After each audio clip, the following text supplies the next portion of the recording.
This is the Nymwars. May I present to you Eva Galperin.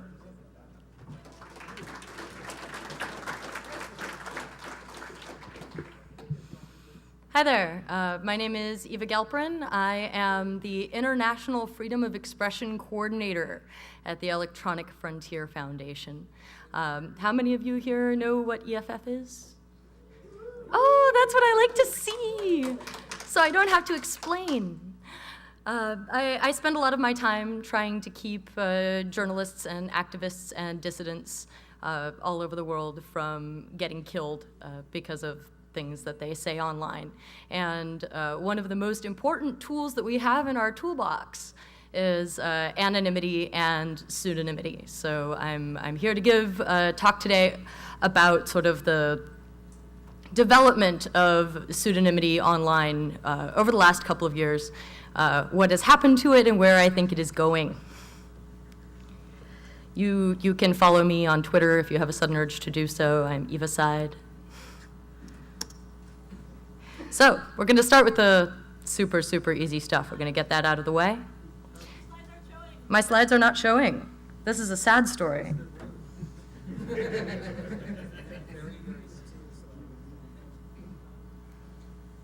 This is a very sad story indeed. What is happening to my slides? No. I'm assuming it's either the FBI or the CIA.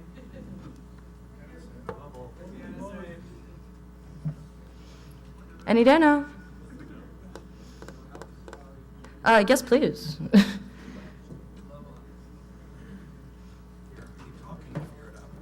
Okay, no problem. Well, there was a guy here whose job it was to make this happen. That's okay. All right, so we're gonna talk really quickly about. Yeah, we got that. That wasn't very helpful, was it? Give us a. Keep talking. All right, so we're gonna talk really quickly about pseudonymity and the exciting ways in which it differs from anonymity. A pseudonym is. Yay! Look at that. A pseudonym is a fictitious name used by an author to conceal his or her identity or pen name. It is different from anonymity, which is the state of being unnamed or unidentified. One of the most important differences between pseudonymity and anonymity is that you create sort of this, you create a personality online. You create somebody with a track record, with a certain level of accountability, even if it doesn't necessarily have your name attached to it. And that is a feature of pseudonymity that is not present in anonymity. Pseudonymity is really important in the history of the United States.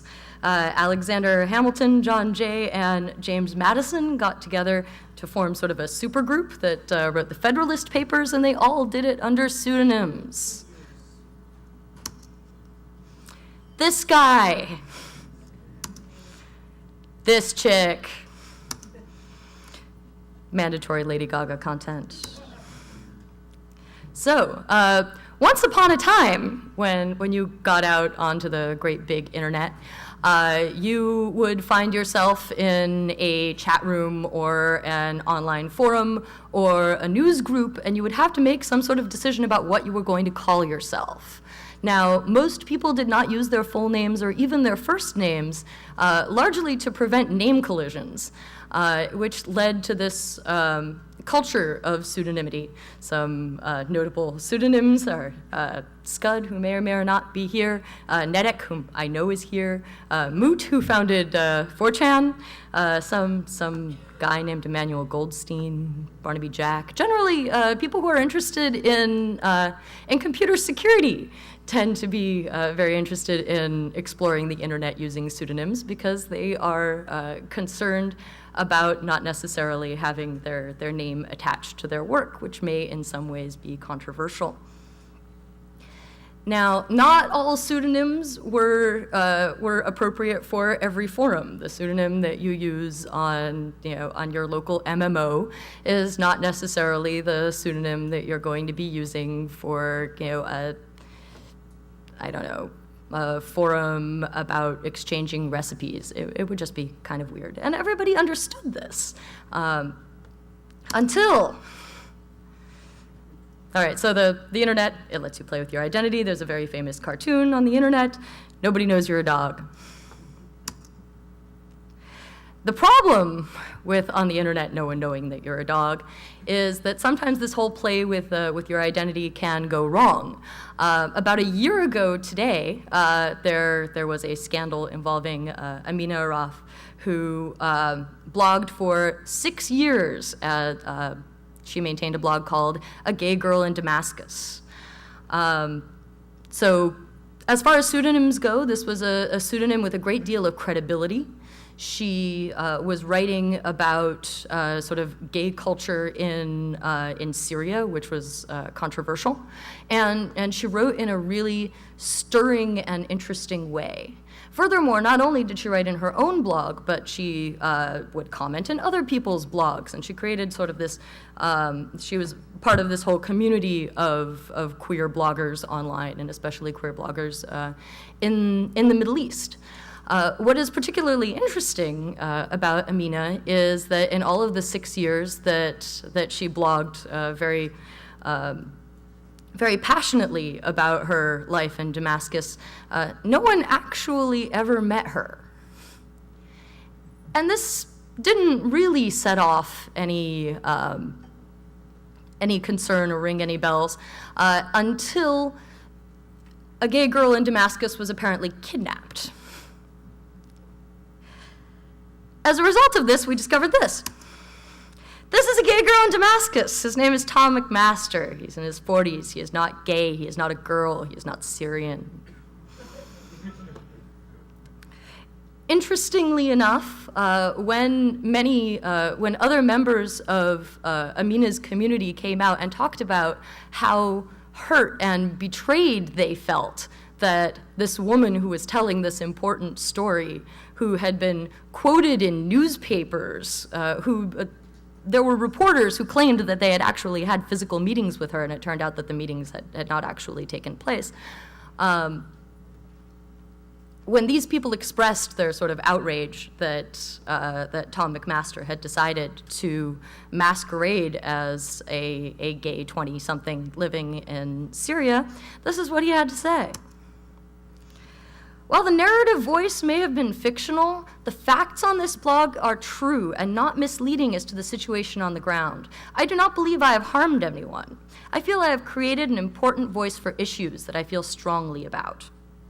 This is his apology.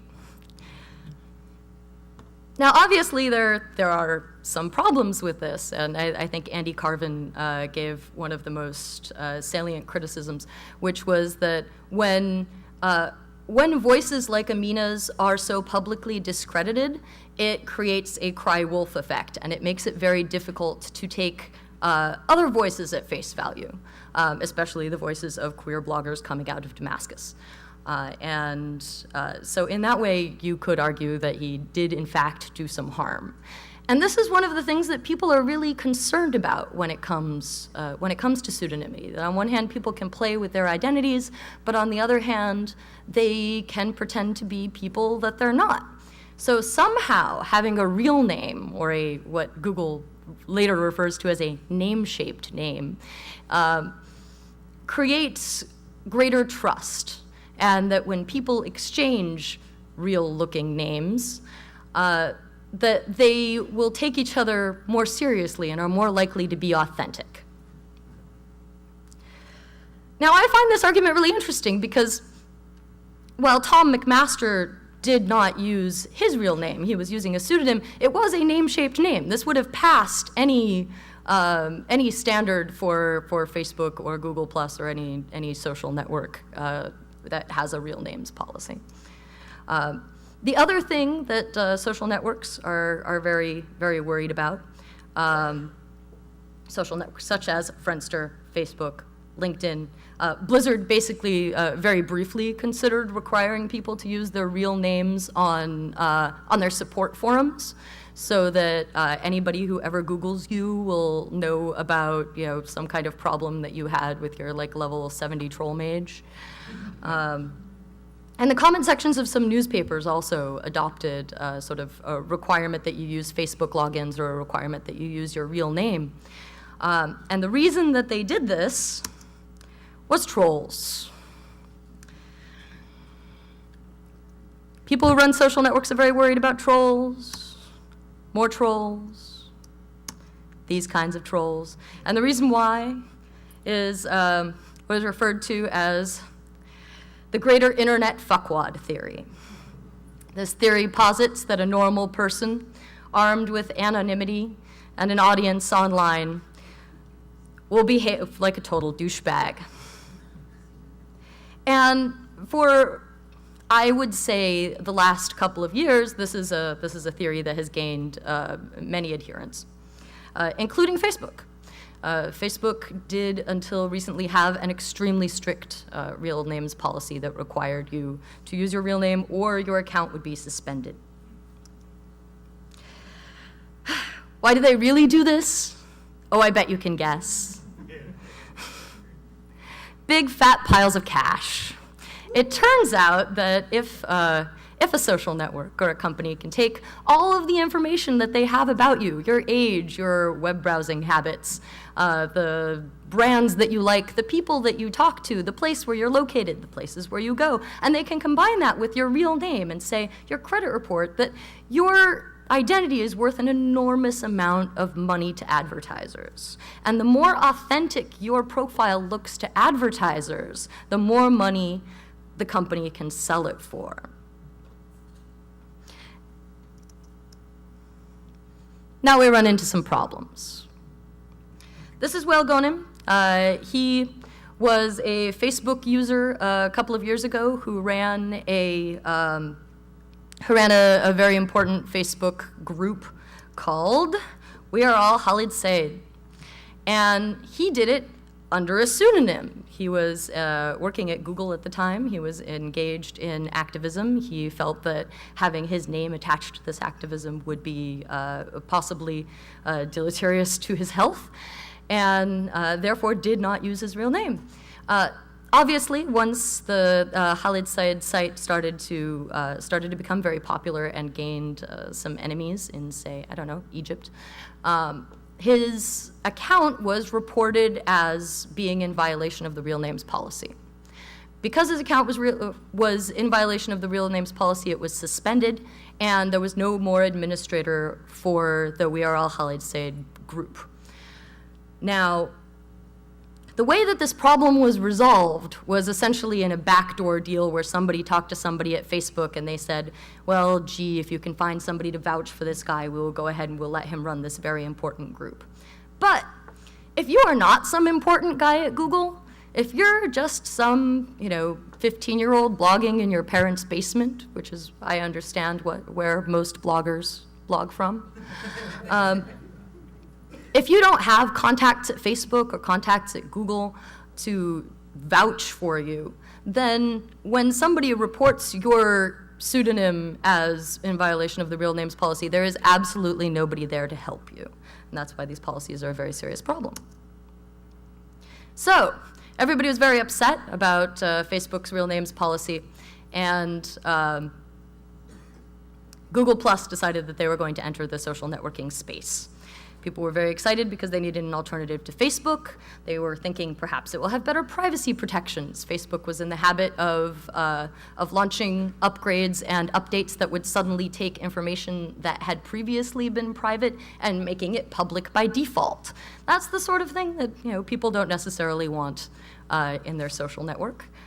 They thought that perhaps circles might make it easier for them to manage their relationships with other people so that they could post their wild boozing snapshots only to their friends and not, say, to their grandmother. And furthermore, Google had a sterling reputation for not being evil. Please try not to smirk. What we have here is a Facebook post from a very enthusiastic adopter of Google+.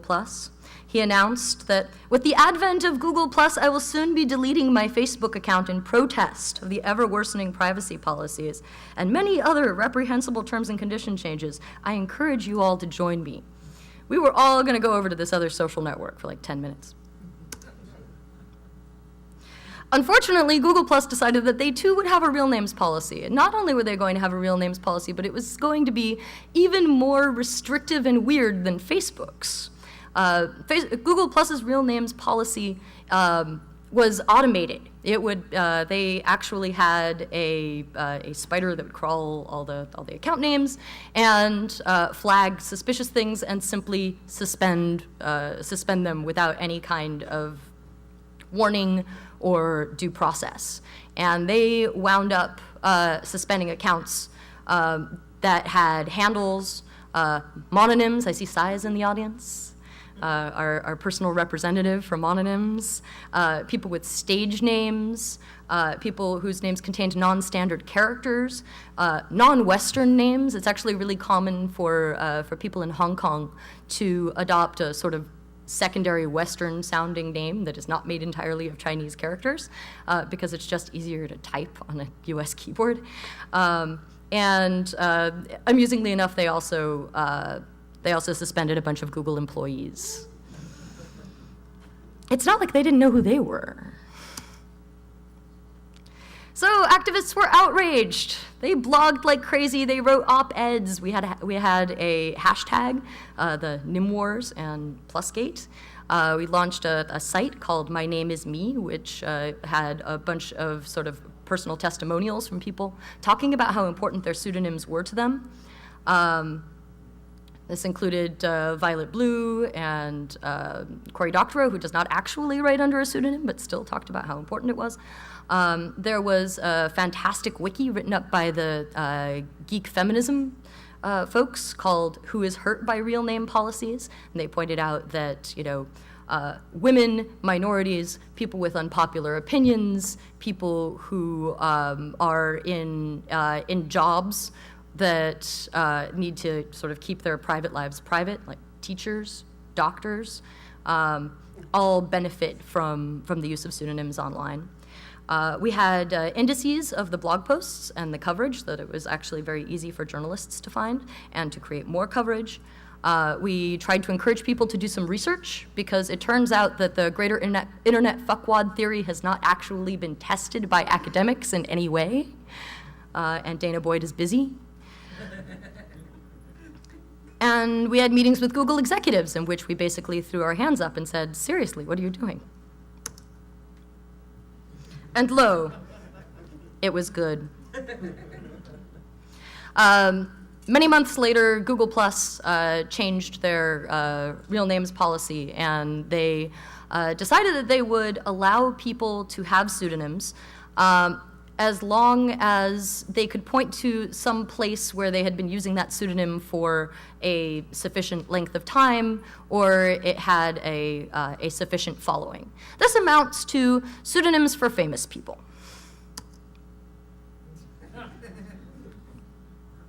Kind of a winner. A winner is you if you're famous. And here's what the chief architect of Google Plus had to say about this sudden change of heart. He said, "We thought that people would behave very differently when they were and when they weren't going by their real names. After watching the system for a while, we realized that this was not in fact the case. And in particular, bastards are still bastards under their own names." A quote that I would like stitched on a sampler somewhere. Now, again, there are still some problems with the Google Plus real names policy. They have a preference for name-shaped names. So, for example, Sai is still out of luck with his mononym, and he is still under review. There's no indication of what the threshold is for an existing handle with a sufficient following. But as far as I can tell, it's basically, if you're famous, we'll let it slide. And users whose previous attempts at using NIMs have been rejected don't know that they have the opportunity to try again. So people simply wandered off from Google Plus because it wasn't terribly helpful. Now, I can't see you, but let's make some noise. Make some noise if you actually still use Google Plus. I am going to guess that this is not the entire room. Google Plus's change of heart is really just the beginning of the sort of backlash against real names policies, and in defense of pseudonyms. In February of 2012, Facebook launched a very similar policy, whereas they had this very strict real names policy in the past. They now have a real names policy that amounts to, if you're famous, we'll let it slide. This is wonderful for famous people. If you are, say, Salman Rushdie, and your account has been suspended on Facebook, which is something that has happened. If you are Michael Anti, and you are a Chinese blogger who has published under this pseudonym for many years, including in the New York Times, and you've had your account suspended, this is very useful. But again, if you are a 15-year-old blogging in the basement, where most blogging happens, you are still out of luck. Especially, and this is especially important if you are, say, in a Syrian basement at this time, or a basement in any authoritarian regime. So this is not the end, because there are other companies that have found this, have found a niche. They understand that the internet needs pseudonymity, and they need to create tools that allow people to express themselves online in a way that lets them play with their identities. And then you get companies like Tumblr and Pinterest and Disqus, which actually did some research on anonymous and pseudonymous comments, and found that they were very useful, though the actual methodology is kind of questionable, so really the jury is still out. Tumblr is particularly interesting in that they have been vehement in their defense of free speech and sort of the right to call yourself whatever you want on Tumblr, which I have really enjoyed. Tumblr does have some content policy issues, but really when it comes down to keeping yourself anonymous or pseudonymous, they have been very strong proponents of this particular type of free speech. Finally, I would like to say that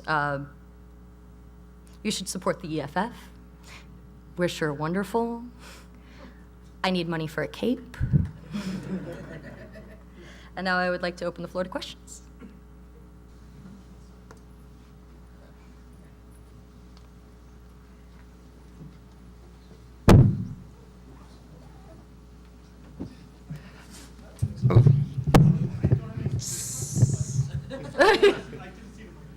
Excellent. Do you know of any examples of networks that are doing it well? Because I've known folks who are like, hey, I'm starting up this social network, and they ask me, it's like, hey, how can I do this in a way that isn't shitty? And I'm like, I wish I had an example to show you. You can read, like I pointed them to there was the Google engineer who did the long posts about what they were, when they changed things and what they were trying to do. And that's the only example I had. I think that the premise behind social networking sites is in some ways problematic. The exchange that you're making as a user is that you are going to exchange all of this information about yourself in exchange for this free and nifty service. And your real name attached to that information makes it more valuable. As long as companies are using this as their business model, they have absolutely no incentive to allow you to express yourself anonymously or under a pseudonym, and every incentive to track you and find out as much information about you as they possibly can. So this business model is highly problematic for activists and people who are concerned about their privacy. That said, there are companies that are not social networks that are doing a particularly good job of this. Twitter will let you call yourself whatever you want. Disqus will let you call yourself whatever you want. Even Google's Blogger platform will allow you to use a pseudonym. Same goes for, I think, Posterous and Pinterest and Tumblr. Sort of this whole new generation of sharing platforms is largely supportive of pseudonymity, which I think is a very good sign. So this is not so much just a question, but a comment, and I'd love to hear your comments on it as well. I was born with an excruciatingly common name, and so pseudonyms for a person like myself is a way to actually be noticed and not hide some of the content that I want to have found. So I don't know, I just wanted to hear your comments on that in the context of everything you've been speaking about. Well, again, I think that one of the things that pseudonyms empower us to do, rather than being sort of forever wedded to our real names, is that we become empowered to decide how much of ourselves we want to share with the world. And that's a flexibility we simply don't have in a world in which our real names are attached to everything that we do online. I'd like to kind of whip out the F word now and say Facebook. I'm seeing what Microsoft, as it kind of rose to become a monopoly here, people assume certain things that, like when you hand them software, it's on a Microsoft platform. When you hand a document, it's in Word format. I'm seeing the same kind of thing with Facebook, with logins, connectivity. Hey, you know, get in touch with me on Facebook. I don't think there's going to be a critical mass point where we really can't avoid that. So how do we treat it? How do we kind of maybe make an end run, or I don't know. That's actually one of the problems that we were hoping a service like Google Plus would address, and one of the reasons why Google Plus's real names policy was such a profound disappointment to many of the people who engage in heavy use of social networks and who make social networks successful. And I would go so far as to posit that the lack of adoption by those people is one of the reasons why Google Plus didn't really take off in a Facebook-like way. Google still claims that Google Plus is incredibly successful because it has lots of users, but the way that they count their users is very different from the way that Facebook does it. And as a general rule, Google Plus users do not spend nearly as much time on Google Plus as they do on Facebook. I think that any discussion of pseudonymity online absolutely has to wrestle with the problem that Facebook is the sort of 900-pound gorilla in the room, and that they don't allow a lot of room for pseudonymity online. There are projects like the Diaspora Project that are, working on this sort of open source, decentralized version of a social network that would allow people to sort of decide how much of their private lives they want to make public.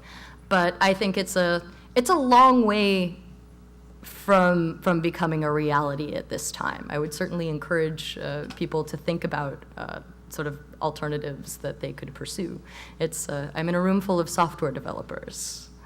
Surely someone here can work on it.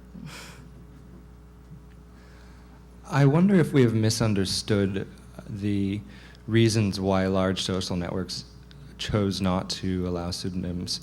I mean, you said, okay, advertisers, et cetera, but I bet you could make an argument that the advertisers don't care what your name is as long as they know your age and your friends and all of these sorts of things for targeting. What about the law enforcement argument? Do we know anything about that? What about the other part of that thread from Jonathan Zunger mentioned that they saw that conversion rates that is someone who came back to Google Plus, for people who were not within this sort of, let's say, technically oriented community, were much lower when they ran into people using pseudonyms. In other words, they claimed that pseudonyms were scaring the straights. And I wonder if we don't characterize why they actually want to do this, if we'll ever be able to convince them otherwise. Well, I think you're actually mischaracterizing Jonathan's quote. He said specifically that people were turned off when they saw non-name-shaped pseudonyms, when they saw, Nedic 23 instead of John Adams, not to pick on that guy over there. And Thanks for owning me. yes, EFF has no respect for privacy. So it turns out that is what Google was concerned about, and that's one of the reasons why they insist on what they refer to as name-shaped names.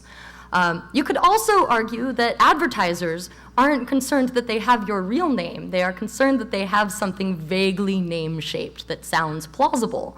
And as non-technical people, that they are also turned off by random strings of letters and numbers that may or may not be traceable back to an actual human being.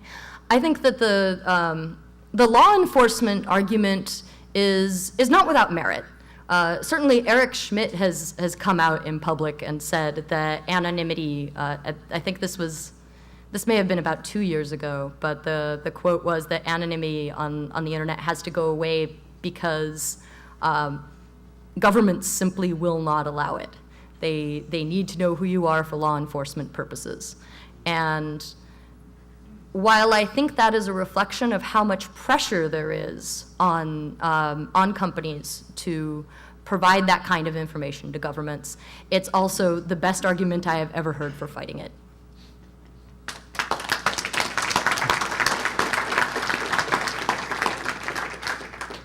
This is more of a general comment than a question, but I think another angle to all this is becoming more and more evident as we have things like the ability on news sites or blogs to sign in with your Facebook login and post a comment. And like Google recently started pushing Google Plus users to start YouTube accounts or convert their existing ones to use their real name as on Google Plus rather than the YouTube username.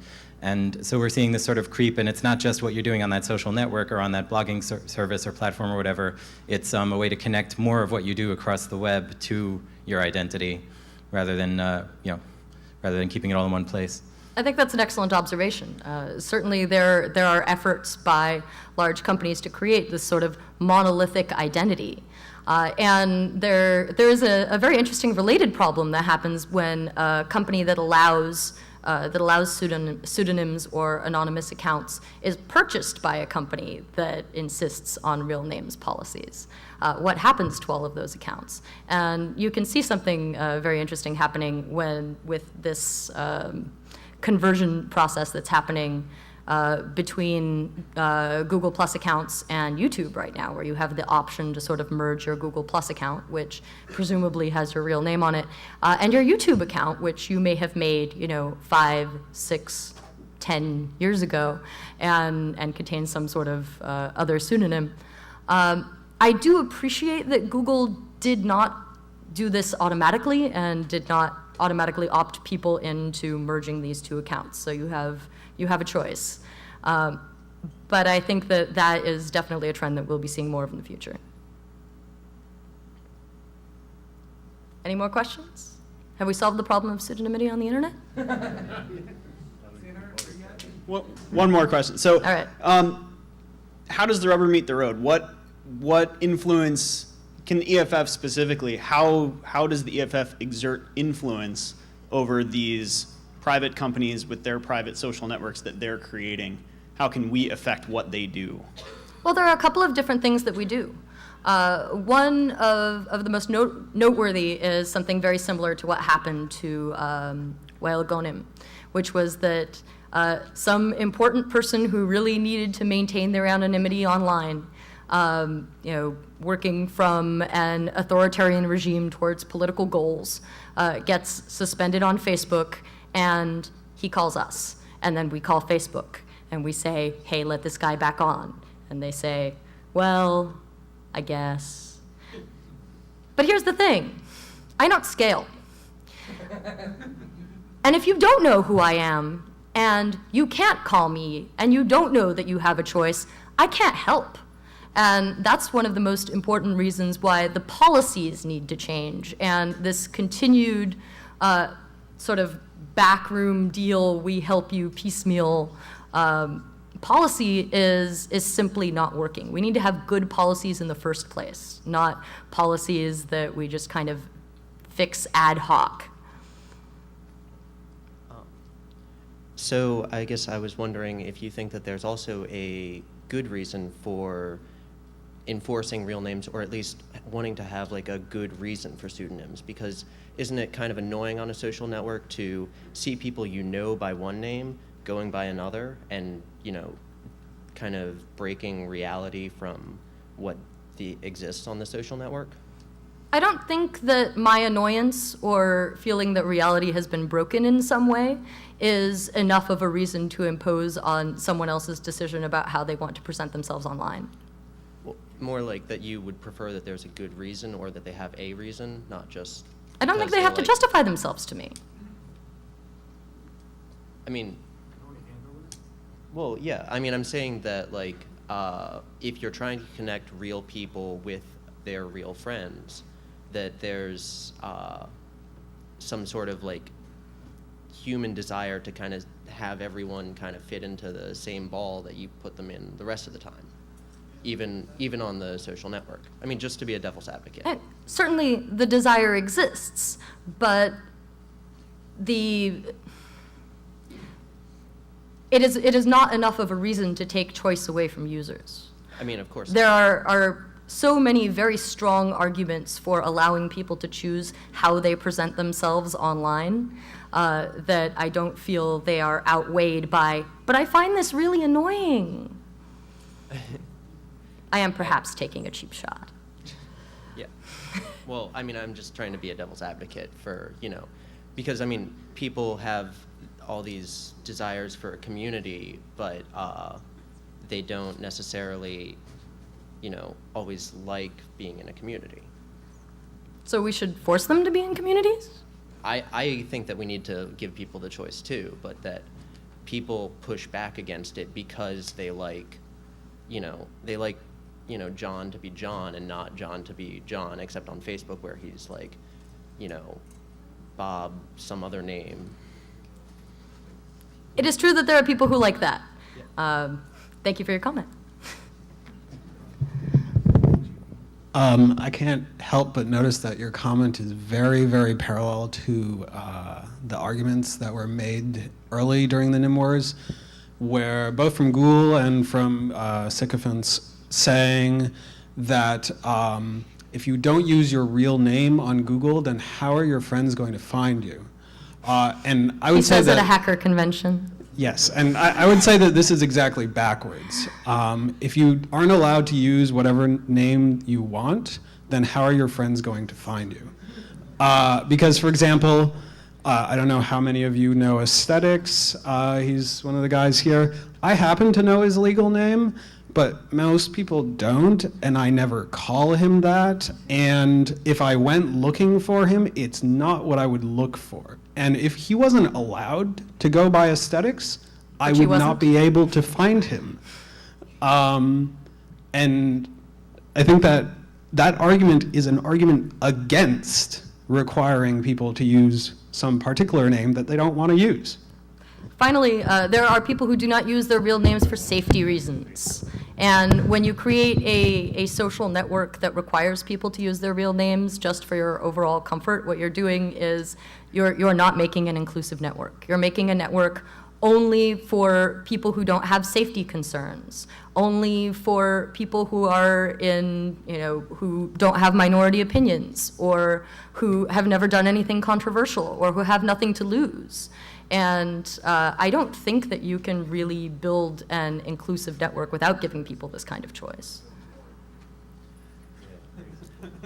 This is kind of another devil's advocate question. Awesome. I was wondering, every little battle is important, but considering how our privacy is being invaded from so many other angles, why do we draw the line here and not somewhere else? Or why should we fight this battle and not focus our energy on another one?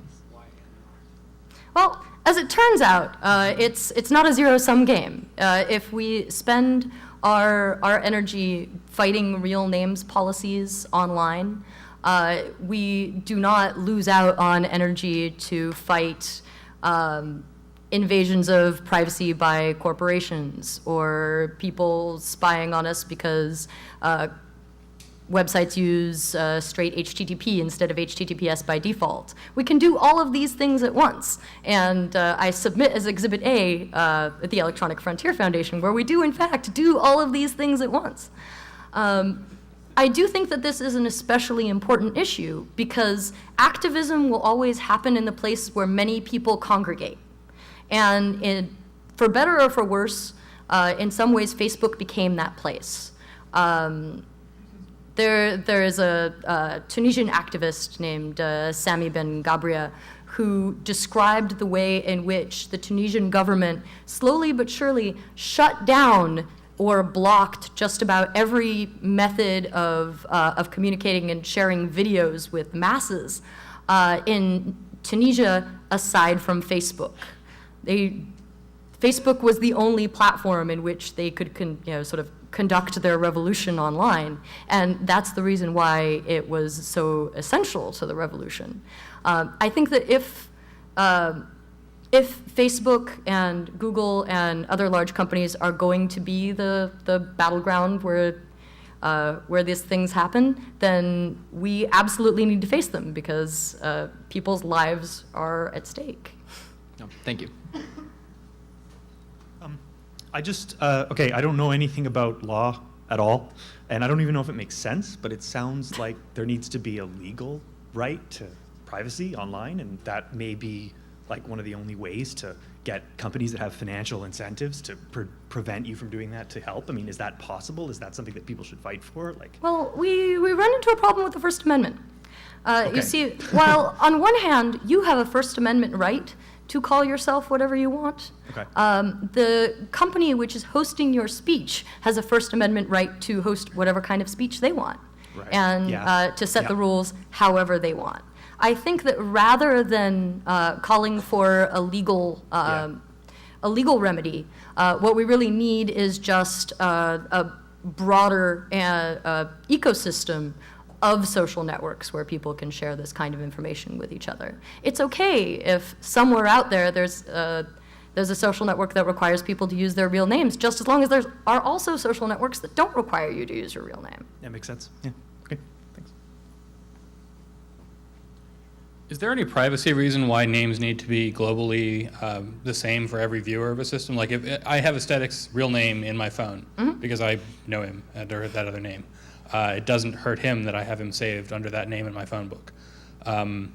There's no reason why at the presentation level, if I'm logged into Facebook, if I see his name that is a non-name shaped name, it doesn't appear. I could save a local nickname for him and have it display that way, which solves the problem of users not liking pseudonyms that are chosen by other people. Is there any privacy concern with that, or? None that I can think of off the top of my head, aside from the possibility that linking your real name to a pseudonym may somehow be dangerous. If other people knowing what your real name is and your pseudonym together is dangerous, then that's probably not a very good idea. By accident, or intentional. One more instance of the rubber hitting the road. I seem to remember in the early days of the discussions on the Nymwars hashtag that there was someone complaining that once their Google Plus account had been suspended, that they were losing access to things like Gmail, but also certain numbers of their functionalities on their Android phones. And I've heard tell, I don't know whether to believe, that Facebook is thinking of getting into the smartphone market. How do we deal with this interaction between the Nymwars related problems and people's actual physical phones and the GPS data that comes with it? Well, I think you've identified a very alarming trend, which again is just sort of this consolidation of identity across all facets of our lives. And it is true that when people were having their Google Plus accounts suspended, that they were losing other types of Google functionality. When we questioned Google about this, they presented this as a bug. They said, oops, we didn't mean for you not to be able to use Google Reader. I'm unable to comment on whether or not that's actually a bug, but certainly that is one of the greatest dangers of this ongoing consolidation of identity. That if you present yourself under a pseudonym, that if you get suspended in one place, that you lose all kinds of access to other fun features of the internet. So I have a devil's advocate comment rather than a question. Is that okay? Bring it. Cool.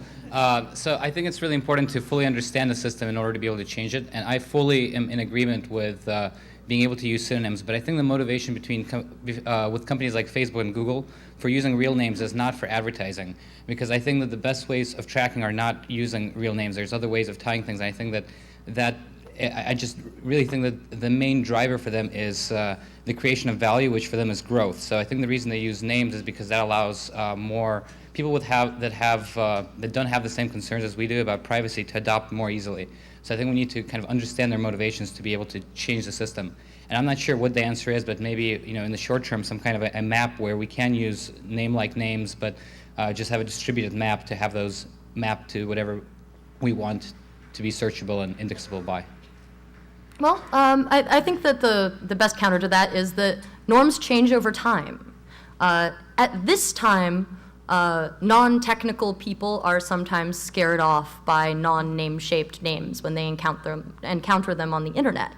But that is because often the only time that they encounter these names is in some strange and unfamiliar, technical context. If they saw names like this more often, I posit that perhaps they would be less frightened of them. It is not necessarily incumbent upon us to change. They can change as well.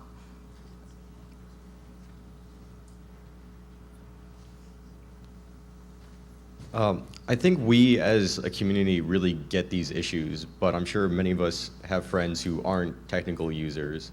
How do we open a dialogue with our friends and family who don't understand these issues and explain to them why this is so important?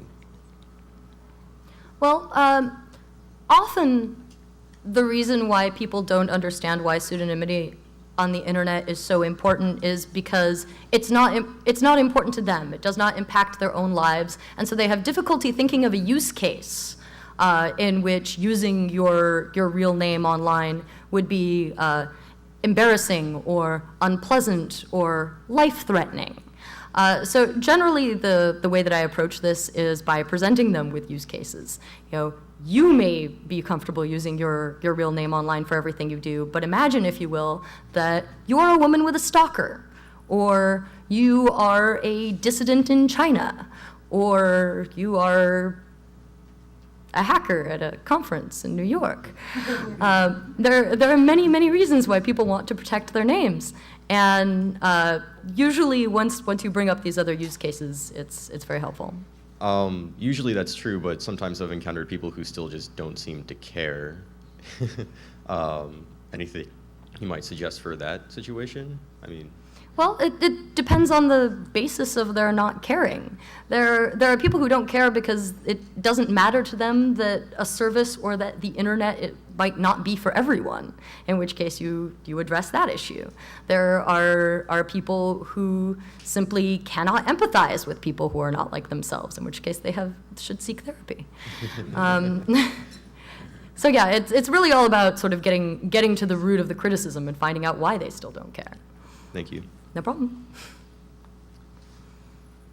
So it seems like the compromise that Google came up with of just giving pseudonymity to famous people doesn't really necessarily meet all the needs of, say, activists or a whole other swath of people. Do you have plans to push further to go to a place where there's full pseudonymity? Yes. There's absolutely no doubt that I was displeased by Google Plus's compromise, and also by the compromise that Facebook finally reached in regards to pseudonymity, precisely because it amounts to a two-tiered system in which you can have a pseudonym provided that you are sufficiently famous. The sort of people that I generally defend at work are not famous, and they need help. At the same time, I am not sure how much further we can push these companies. They feel that they have already made a compromise. And frequently what I do is I suggest that people who are really concerned about their privacy online, or concerned about maintaining their pseudonymity because their lives are in danger, should avoid these networks with very serious real names policies. It's not the world's most useful advice because, as I said, most activists go where the people are. And if you tell them don't go where the people are, they'll probably still go anyway.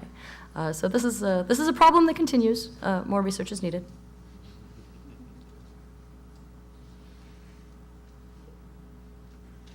Are we good? Solved? All right, the internet is now free. Thank you very much.